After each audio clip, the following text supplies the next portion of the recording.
I have to change. And what is that change? To become more human. Not just to be a success, to become more human.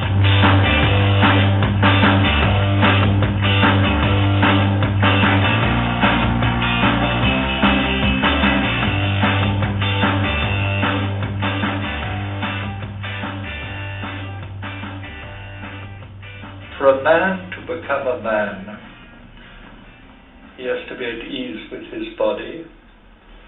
That body is fragile, like all bodies. We are born in weakness, the little child. We will die in weakness. And when we get to a certain age, 90, we begin to get weaker. We forget what I wanted to say. I forget words. I have more fragility. I have to stay in bed after lunch. I have to go for a walk, because if I don't walk, they say if you don't use them, you lose them. So I have to accept that I'm 90. I'm not 50 or 40 or 30. I can't do all I would have liked to have done, but somewhere discover it's just good to be myself today.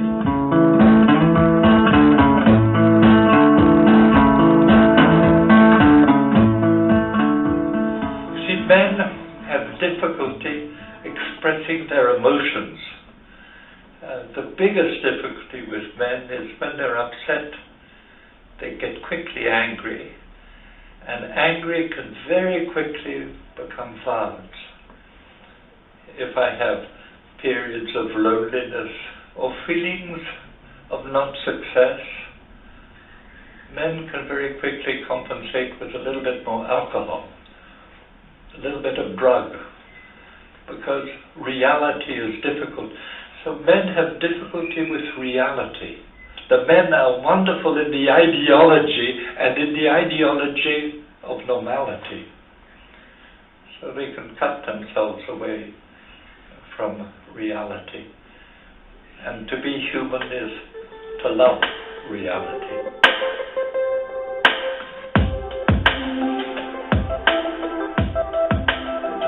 They have very quickly capacity to judge, because the need to win is much deeper. Now, I'm not saying that women don't need to be successful, but there's this inclination in the men. It's about power. It's about success. And a great fear, a much greater fear of being not a success. And so fear of sickness, fear of weakness, fear of not being a success, because somewhere there's the equation, I will be loved if I'm a success. But they have to discover you are beautiful as you are.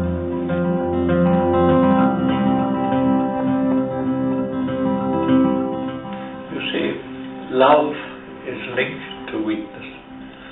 Frequently men don't see the tyranny of normality, whereas the wife, the woman, has a greater intelligence and sees things that the man can be taken up.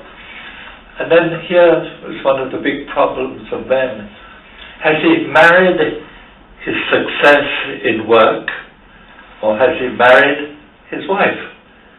What is the most important? Is it to go up the ladder of promotion? You see, I've just been given a new raise in pay. I'll have to travel more, but doesn't always take the time to say to them, how are you? What do you need? He has to love his wife different. Her affectivity, her sexuality, her all this is different.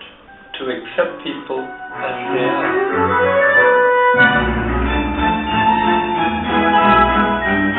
So in a world where ideas are floating around and where we're being more controlled by television and internet and more controlled by telephone, like I had some 5 young people here, and they all had their iPhone in their pocket. And I said, you are people of communication. Are you people of presence? Are you able to listen? Are you able to be with? So this whole vision, which is all the new technologies, which are super, but like all technology, it can drive you away into the extraordinary, and the interiority, the reflection, presence to people, that is diminished.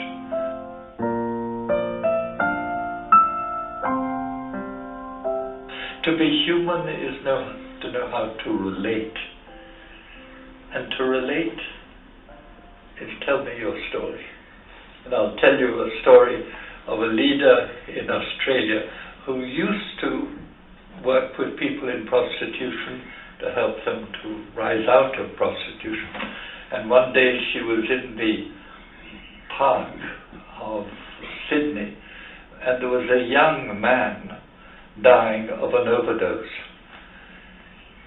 And his last words were, "You've always wanted to change me. You never wanted to meet me." Because to meet is to listen. Tell me your story. Tell me where your pain is. Tell me where your heart is. What are the things you desire? So somebody human is somebody who knows how to meet people, how to work with people, how to love people, how to see that you have gifts that I have not. I have gifts, yes, obviously I have gifts. I have a knowledge, I have experience, I've got 90 years of experience, but you too, you have experiences, you have difference, you're different. So I need to listen to you, because your story is different to my story. Because you are you, and I am I. You are precious. You have your ideas, political, religious, non-religious. You have your vision for the world, or just your vision for yourself. But there's myself, my education. Why is it I suddenly get angry so quickly? Because somebody contradicts me. So we have a temperament. We have even something deeper than that, which is an unconscious. So when I say the need to become more humble, more listening, I must read about my own story. This first years of the child mark us. So I have to get to understand my temperament. It's going to help me to understand why you are always talking, whereas I keep quiet. Why do others always running away into their heads, but they're not too quickly connected to reality? They like to think about things rather than touch reality. But this is not just something we control by our willpower.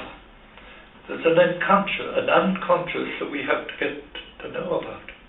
We have to discover where our fears are, what are our greatest fears, because that is the fundamental problem. See, maybe in your story, there's a story about fear.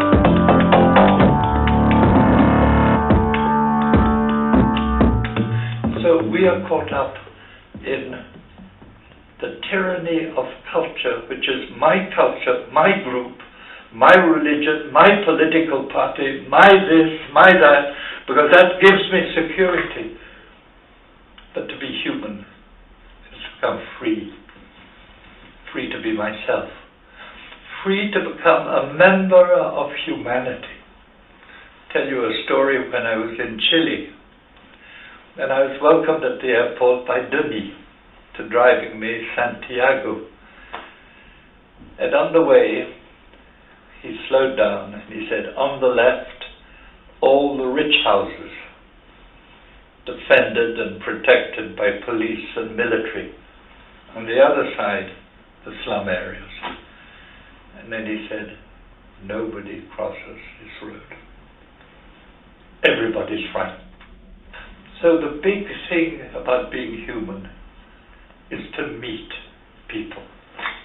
To meet people who are different. And that isn't just big ideas. The big thing is always experience. People need to live an experience, not to live ideas. Like to go from the rich area to the poor area in that city. You need to meet people and discover that the other person is beautiful. So how to create meetings? That is the big thing.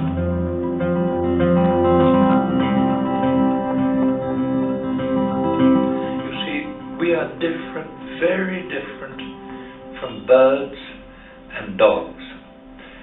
There is a tendency today that human beings are very like animals. And of course they are. But animals are very different. We human beings, we're not just caught up in to eat and have babies. There's something else. There's a sort of cry of the infinite within us. We're not satisfied with the finite. We want to break down the walls of the prisons. I'd call it the quest for the spiritual, the quest for the infinite. Everybody's wanting that. When they're sitting on the top of a mountain, contemplating the whole with the sea, the sun, contemplating the flowers, contemplating where does it all come from. The universe began and the universe ended. And why did it begin? And where will it end? I had the fortune to, when I had a desire, which was at the age of 13, to join the Navy in the middle of the war. There was danger. But my father listened, and he said, if this is what you want, you must do it. He must have sensed it wasn't just a floating desire in me, it was a real desire. And it's what I would call today the inner voice. Where is your greatest desire?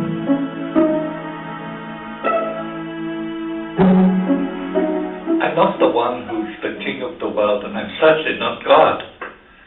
I'm just somebody who was born 90 years ago and will die in a few years' time, and then everybody will have forgotten me. So this is reality. We're all here, but we are just local people, passengers in a journey.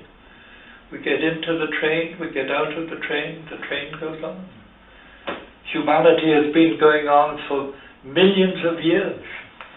And here we are today in whatever it is, 2000 and something. And the world will continue, but I'm no longer there.